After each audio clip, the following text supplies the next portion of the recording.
చేతును అన్ని వేళలా ఆత్మతో సత్యముతో ఆరాధింతును.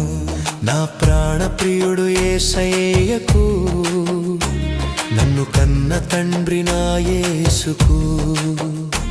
నా ప్రాణ ప్రియుడు యేసయ్యకు, నన్ను కన్న తండ్రి నా యేసుకు. స్తుతిస్తూ